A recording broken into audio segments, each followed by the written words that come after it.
Welcome to NCBA's Cattleman's Call podcast with host Lane Nordland. Hey everyone, welcome back to more conversations here on the Cattleman's Call podcast. Lane Nordland, happy to be with you here today as we move through December. It's a little cold out here finally in Big Sky country of Montana, about 29 degrees, a little bit of frost on the ground, and a beautiful day. We've only had wind over the last few weeks. That's about it. But we are going to be talking about, of course, things that are useful to cattle producers out in the countryside and, of course, ways to make life a little bit easier. And the topic of today's conversation will be working dogs out on the ranch. A lot of producers use them. Some are curious, and some maybe don't know too much about it. So I'm actually excited to talk about dogs out on our operations here today. We're actually going to be going from kind of cold Montana out to California today, joined by our guest, Mr. Bill Dale. And Bill, we always ask it, how's the weather out in California here today? Well, unfortunately, it's been way too dry this fall. We're short of moisture. It's sunny. We've been getting frost every morning, so it's cold for here. And the days warm up into the mid 60s, but we're sure hurting for rain. Very, very dry.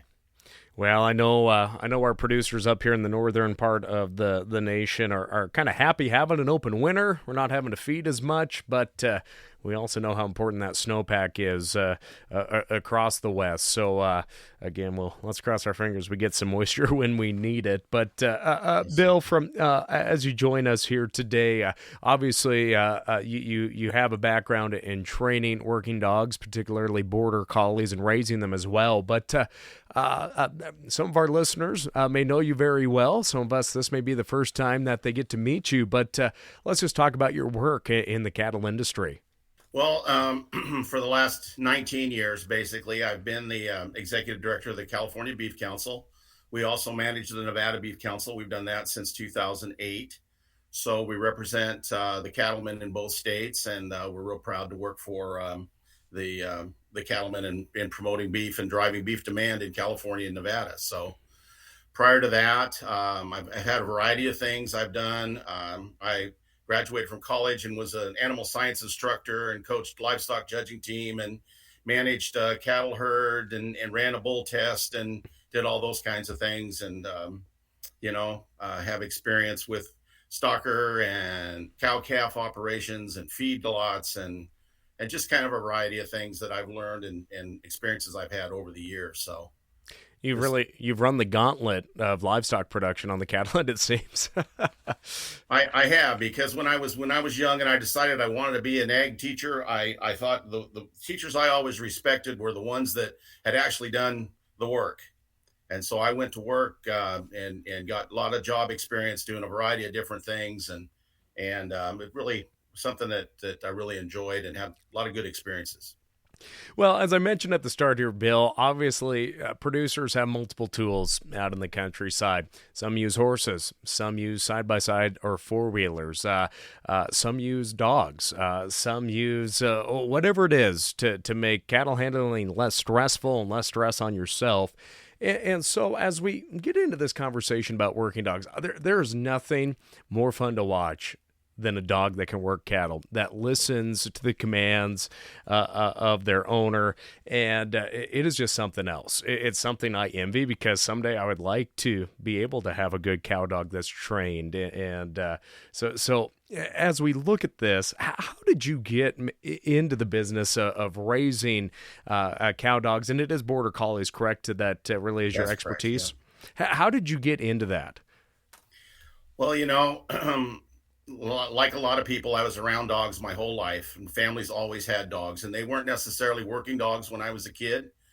But I learned from my dad very young how dogs think and how to make a dog behave and mind and so forth. So when I went to college, my judging team coach at Cal Poly ran the sheep unit, and he had working border collies, and I had never seen dogs do what those dogs would do.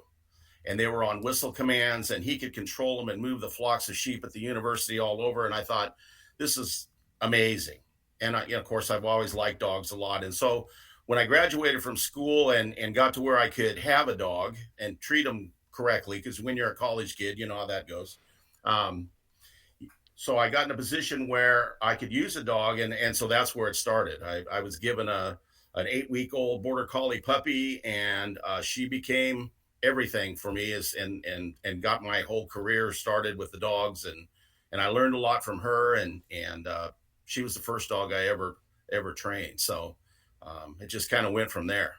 So, who were some of the people that you worked with to get that understanding and to really go through that process with your first dog and up to now? Because obviously, all of us out in the countryside, as you mentioned, we all have pets. All of us have dogs on our operations, but we don't all have working dogs. So, who were some of those folks that took you under their arm and helped show you this process of raising a dog correctly to be a working dog? Sure. Well, it's kind of funny because I got started, and I had a student that was in one of my classes, and he had a dog that would do a little bit, and he said, "This is what you do." And so he set me up at first, and I said, "Oh, well, this makes sense." And then I started reading books. Okay. And so then from that point, then I met a gentleman named Gary Erickson. And Gary Erickson would be well known to a lot of dog people throughout the country. He is the man that is credited with the creation of the hanging tree cow dog breed. And so Gary got that breed started. He lived in Idaho, and I would make trips to Idaho from California in the summer and go up and spend some time with him and use some of his genetics in my breeding program.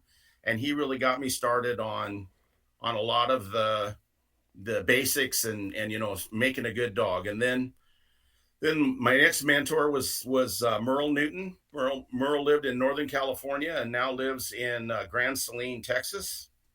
And Merle and his wife Sandy were very influential in teaching me some of the finer points of the higher level things of getting the dog trained. And then you pick up bits and pieces from people that you're around and different clinics or whatever that you go to, and you just keep adding. I'm still learning, still got a lot to learn. I still, absorbing everything I can. And we do see different breeds out there, and so maybe talk about why you've stuck with border collies. And I guess have you worked with other breeds of working dogs as well? I have. In fact, it's kind of funny because when I was teaching, I ended up with a class that I taught in stock dog training that through the community college. And I have to tell you, I had everything under the sun in that class. I had English pointers, I had Rottweilers, I had Shetland sheepdogs, and everything in between. And and then other working breeds, yes, I've worked with Kelpies and Australian Shepherds and some of the more traditional breeds. The Idaho Shag, I don't know, being from Montana, Lane, you might have come across an Idaho Shag. Do you know what those are? I'm not, maybe I've seen them and just didn't know what the name of it was. Sure. It's a border collie that's crossed with an Airedale, and it's an interesting dog. They got a lot of border collie characteristics, but they've got really curly hair on their heads and so forth, and they're cold winter kind of dogs and got a lot of toughness and grit to them. But I've worked with some of those as well. So I've worked with lots of different kinds of dogs. The border collie, to me, fits what I want to do because they are extremely intelligent. That's their reputation, right? They're supposedly the most intelligent breed of dog in the world. They're trainable, and they live for one thing, and that's to work. And so when you've got that kind of desire and you learn how to manage it and use it to your advantage, they're just a great partner. You just can't ask for more. And there's other breeds that do great things as well, but I'm just kind of prejudiced. So when you're looking at a dog, obviously those of us that have been around working dogs know that most of them come from a rancher that's raising them as well, or someone that's really in tune with training them for working livestock, cattle or sheep. But they really come from the dogs that they come from are also working dogs a lot of the time, where we see that success. My parents just lost, I think their dog was 16. She obviously had quite a few years of getting to live in the house, but my dad wasn't the best trainer, but she came out of one heck of a ranching operation, and she just knew it. We all could have been better learners with that looking back, but Lizzie was the best dog we've ever had. My dad will never have another dog because of that.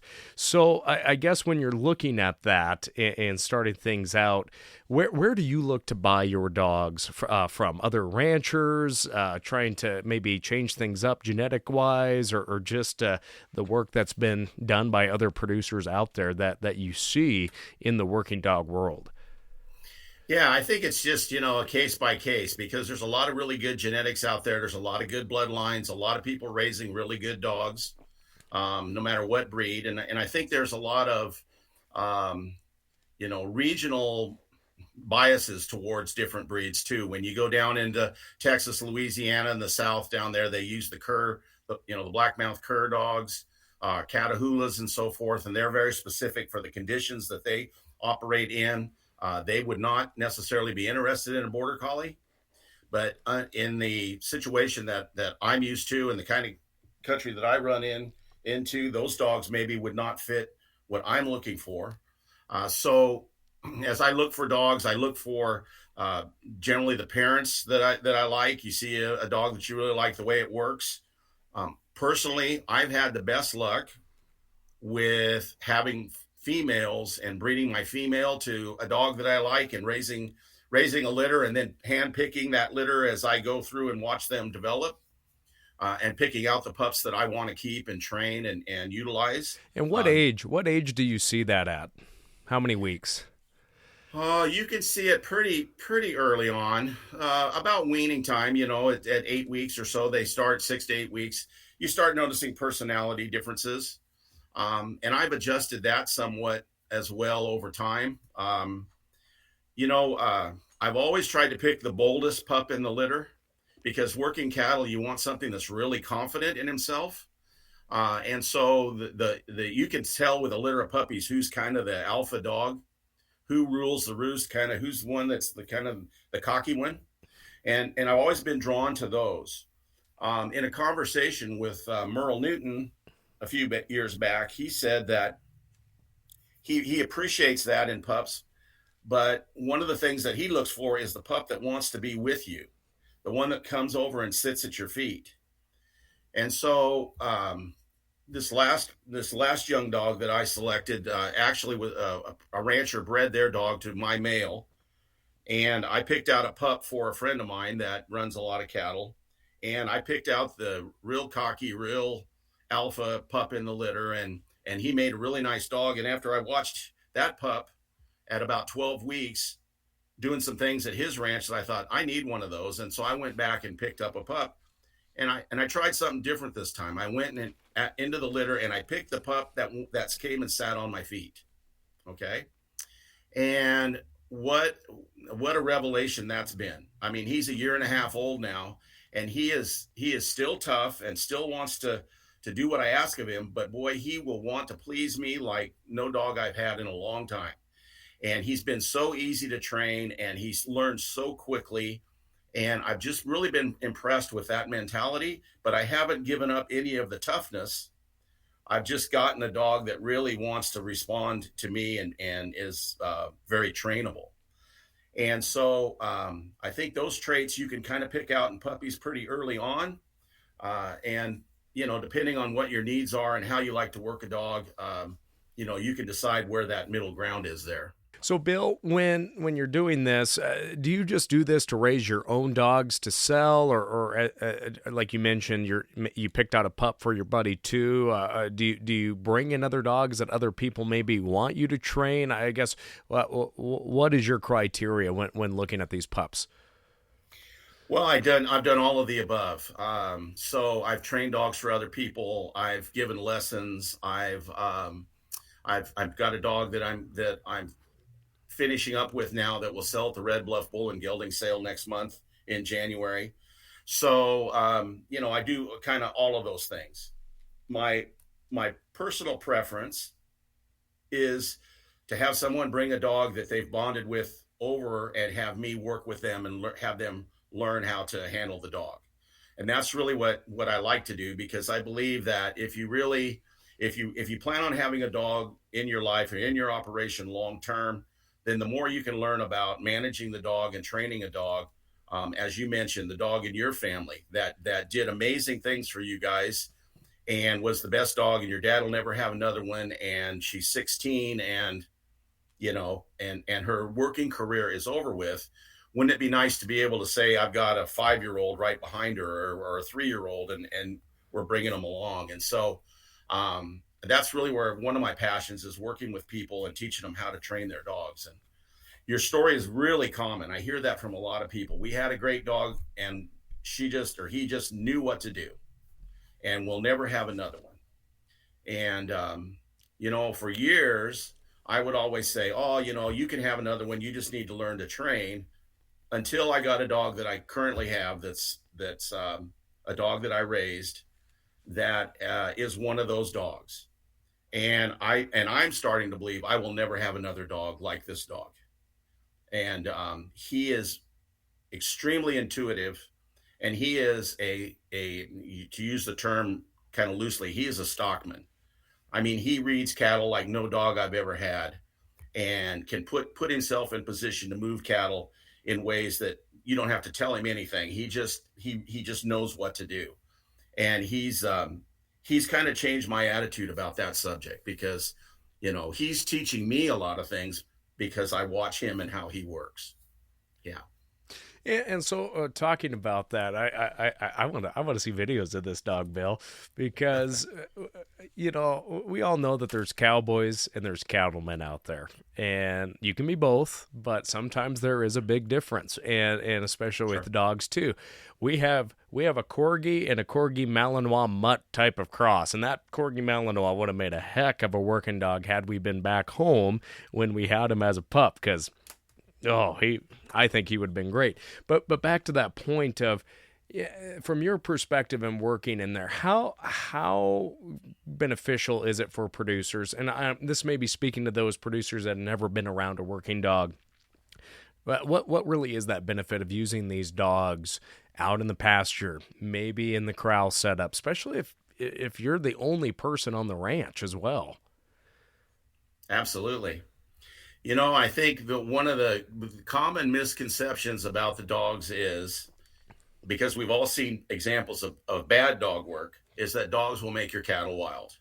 Okay. And we've all seen, unfortunately, a dog that's chased something through the fence, right? Or blown up the herd of cattle when you're trying to get them through a gate, and all those kinds of things.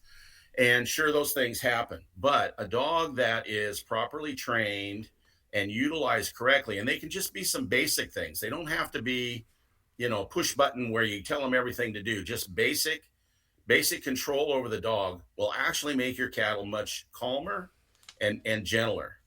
And if we spend time, I say this all the time when we do clinics and so forth, we always train our help, we always train our horses, we train our dogs, but what's left out of the equation? We don't train our cattle, right?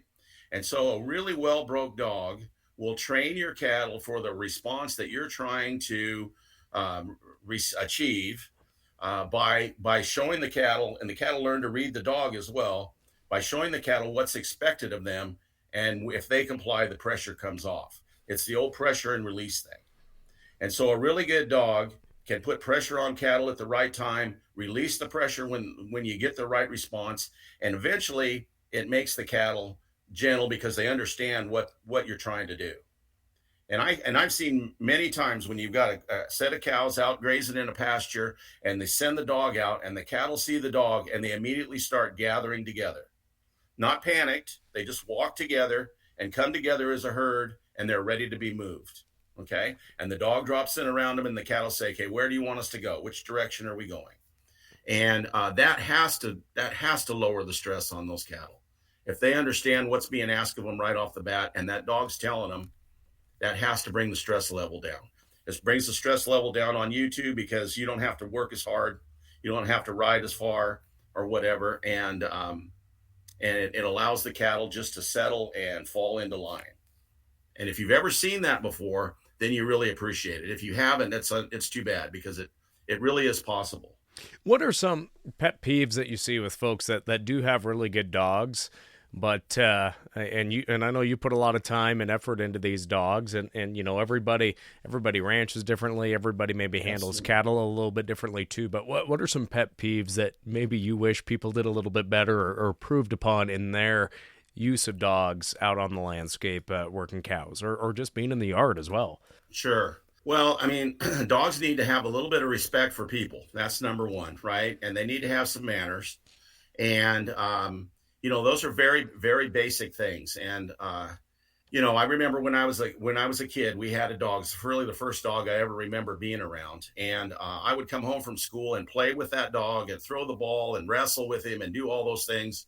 And I just really loved that dog. And my dad would come home and he would drop me like a hot rock, because my dad was the leader of the pack, right? He was the alpha male in the house.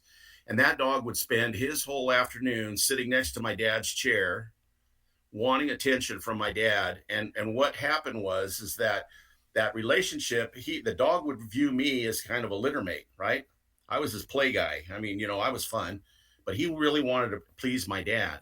And so that relationship needs to be built with a dog that any dog that you have in your life, is someone in the family needs to be considered the alpha, and the dog respect will increase with that relationship, and the dog will actually love you more than the playmate, right? The person that becomes the leader of the pack is the one that the dog will relate to. And so I think a lot of people miss an opportunity there to develop that relationship with a dog, because they want to be the dog's playmate and buddy, and they don't draw any boundaries for the dog right off the bat. And that's obviously, it's real common with house dogs, right? And we don't need to go down that path, but with ranch dogs, it happens as well. Dogs that people can't really control, or they're not consistent with in their training. They let the dog get away with a lot of stuff and then expect the dog to handle correctly when they want them to. And so that's one pet peeve. I think my other one would be that there's a misconception that to be a good cow dog, that a dog has to go in and bite and hit cattle every single time they're in there with them.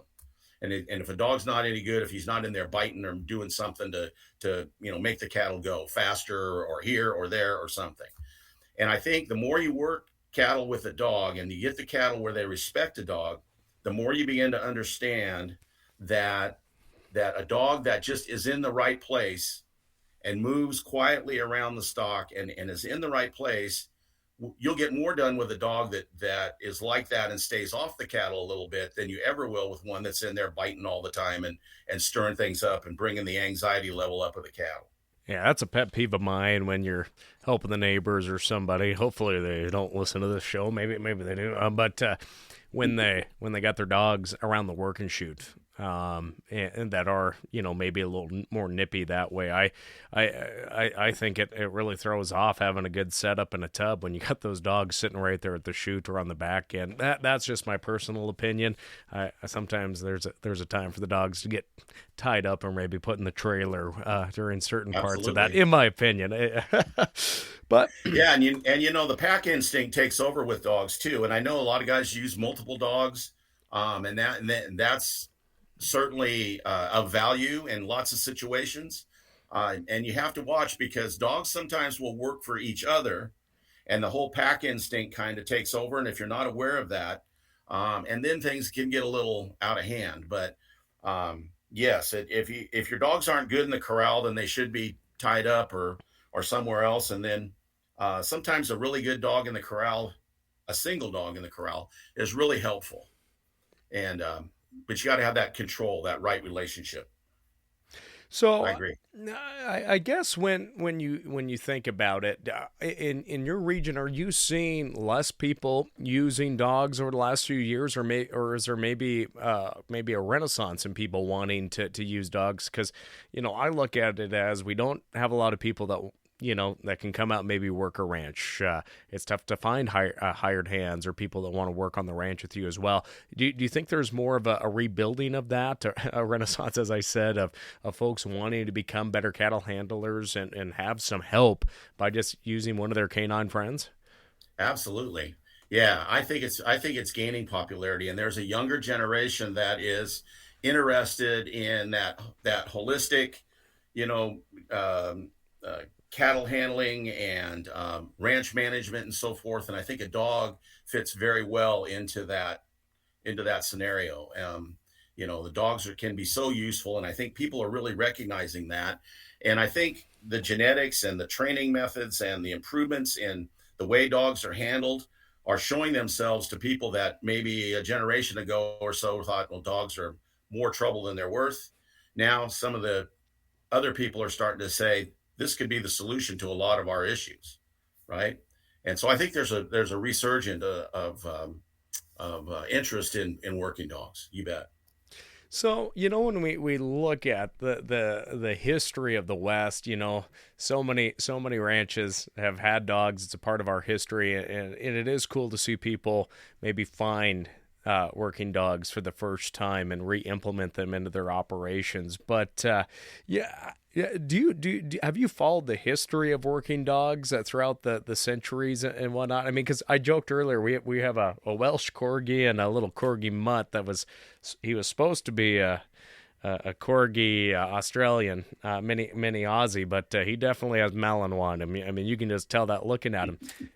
Those are breeds that were working dogs predominantly, and I love Murphy, our old Corgi. She's about 12 now. She's getting on in age, but she's handy in a crowd if you need her to go chase something out. I want to have her make a loop. But I guess I just think it's interesting to watch some of these breeds that have become pampered, little spoiled dogs that truly were working dogs back in the day. Absolutely. Yeah, the Corgi was quite a dog in Wales, right? And they were used on dairies to help bring the dairy cows in for milking and so forth. And they've got a lot of heel bite, and they've got a little, they've got some stock savvy. Whenever, just with anything, I guess, in livestock, if you single trait select something, you go down a path maybe that you weren't necessarily looking for in the big picture. And so, when they started showing a lot of the dogs for conformation and doing those kinds of things, then some of the traits that they originally bred for got laid aside as the breed developed, quote unquote, into something else. But yeah, I think I think in parts of the South, the cattle dogs were basically hounds, right? And they go into the brush and they bay, and so that they can identify where cattle are held up, so that you can even go find your cattle in some of those situations, right? And so I've got a picture of my grandfather on the ranch in Texas in the early 1900s, sitting on his mule. My grandfather always rode mules, and he's got a dog next to him, and it's a hound of some kind. It's this big black hound, and it looks like they're getting ready to work cattle and so forth. But anyway, that dog was probably used to hunt and probably to track cattle in the brush and do all those kinds of things. He just looks like a hound dog. I don't even know what he was. But I really think, like the Border Collie, the importation of the Border Collie in the 1800s was really a game changer for the livestock business, because the Border Collies had been bred for centuries over in the British Isles to gather sheep off the mountainsides, right? And so you can send a Border Collie out in great distances, and they'll gather the sheep down for the shepherd, so the shepherd doesn't have to walk to the top of the mountain and so forth. And so as bloodlines in the Border Collie, for example, began to be identified that were confident enough to move cattle in the West, and the Border Collie became more popular. And then other breeds that developed off the Border Collie, like the McNab, which was a California breed. You got the Australian Shepherd, which has got an interesting history as well. Then you got the Kelpies from Australia, and all those things, all those breeds that were developed regionally for use in an area that have gained certain amounts of popularity in our country today. Are you seeing folks use? On a side note, I always think it's funny when people, they hear the name, German Shepherd or English Shepherd, and they're like, "Oh, I didn't realize they used to be working dogs." And I'm like, "Well, they still could be working dogs, but just how how more people have turned. Of course, you talk about the breeding selection, how even the conformation of German Shepherds has changed in 50, 60 Tremendously. years. You My, bet. my father-in-law is a big German Shepherd guy. And again, he had a great German Shepherd that could do anything back in the day. And he's struggled to find that German Shepherd that he's looking for, that's structured, that doesn't have that slope on the back end like so many of them do. Are you seeing more folks maybe look at German Shepherds as an option as well, for maybe a little bit of intimidation of folks pulling the yard, but also being a working dog as well? I have not been in that circle, but it would not surprise me that there are some folks that would like to take the breed back to its roots and are looking in that direction to try to bring the dogs back to that. I'm not familiar with any program like that going on, but certainly, that's, as you say, that's what those dogs were originally bred for. One of the most interesting dogs I ever had in my dog class was a Rottweiler, and the Rottweiler actually would move the livestock, and in a controlled fashion. And you'd think, oh, he's just gonna want to tear into something or whatever, and I think that's kind of a misunderstanding of those dogs as well. The ones I've been around have been pretty calm and pretty nice kind of dogs, but I think it's in there in some of those breeds, but certainly it's closer to the surface in some individuals than it is others. That you know I had an Australian Shepherd that would stand in my class, that would stand 2 feet from a sheep and didn't even know it was standing there. You know, so it just depends. So there could be types of people listening here today. The type that are interested in becoming a trainer, learning more about it, attending some clinics, going to some stock dog trials. And there's others that are like, you know what, I don't have time to leave the ranch. I'm looking to have a good hand. I'll spend a little bit of time learning about it. What are your tips for these two types of potential buyers of getting one of these hired hands out in the countryside? What someone should really do to educate themselves if they're just looking to buy a trained dog from somebody like yourself, or somebody that does want to get into the business, and how they should really look to get their start? Yeah, well, of course, there's no one answer, for all those questions. It's all individualized, as you can imagine. So I think it just, whatever works for you as an individual, and we all learn differently, and we all have different passions and different amounts of time to dedicate to something like this, that initially becomes like a hobby to get started with, until you get the dog or whatever to the point where you can really use them. But there's lots of different scenarios there.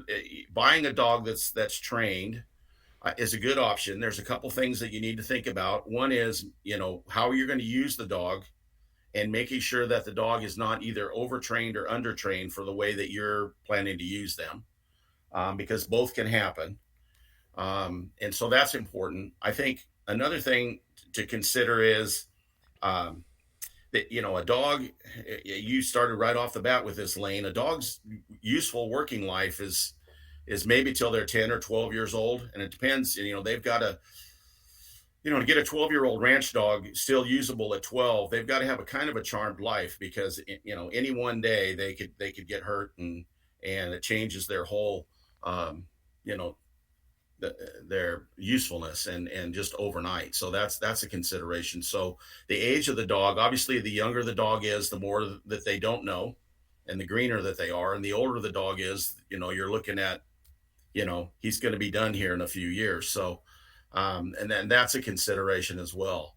My favorite thing, as I mentioned earlier, I think what is really good is to get a young dog and go take lessons from someone, or learn from someone that has dogs. And it doesn't have to be, you don't have to have somebody that is a polished dog trainer that's putting out finished dogs that shows nationally and all those kinds of things. Those people are certainly available in almost all the Western states, for sure. But somebody that has an understanding of how the dogs think, and how to get a dog to do some basic things, and then you learn by doing. I mean, just jump in there and do it. You can get a lot done with a dog that you can stop. These are the basic things. A dog needs to stop when you tell them that you want them to stop. They need to come back when you tell them that you want them to come back, and quit. And other than that, and they need to be able to walk up or put pressure on livestock. So they need to be able to move forward, whether that's driving or gathering or whatever you're doing. If you can get them to walk up on stock, if you can get them to stop when you want them to, and you can get them to quit when you want them to, they can be a help, right? And so all the rest of that stuff and being able to send them on flanks and send them a long distance and do all those kinds of things can all be built upon. But those are the basic things that you got to have with your dog is the recall, the stop, and then they've got to have the desire to move up on livestock. And you can do that with very little experience.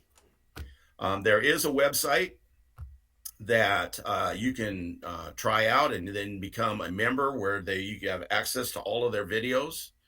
I guess I can mention it here. It's called Dog Training Online. And if you look that up on the internet, it's a group of stock dog trainers around the country that are organized and post videos, instructional videos on training tips that start all the way from puppies all the way through advanced trialing stuff if you want to go that far. And so there's a real good foundation in that video library, and it's reasonably priced if you want to join a membership and watch the videos. But there's a lot of good tips there that'll get you started. Going to a clinic is always good. Even like I said, even finding a neighbor that you think has pretty good dogs and going to them and say, how did you do that? How did you get that done? And get yourself started. Well, that's a great resource, and thank you for bringing that up, because I was going to ask what are some of those resources, and maybe what are some events that folks could maybe attend? I know there's always stock dog trials out there and about. Are there one or two events that kind of stick out in your mind that folks should maybe think about attending? Well, of course, a lot of the big stock shows these days have cattle dog trials, and the National Western Stock Show in Denver has a cattle dog trials. The Arizona National in Phoenix has a cattle dog trials. They have cattle dog trials in Fort Worth and so forth, so they're around as well. But there are several organizations that are promoting working dogs that host trials regionally. And one of them that would fit the western part of the United States is the Mountain States Stock Dog Association. And they have a website and they list all their events. And there's events from Canada to Texas and all over the Central Plains and West California. There's a lot of trials from the Mountain States in California.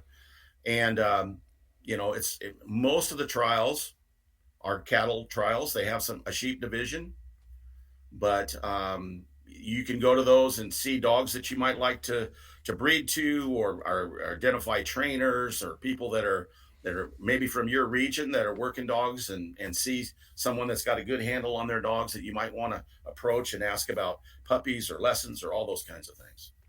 Well, so Bill, that's the Mountain States Stock Dog Association. Mountain States Stock Dog Association.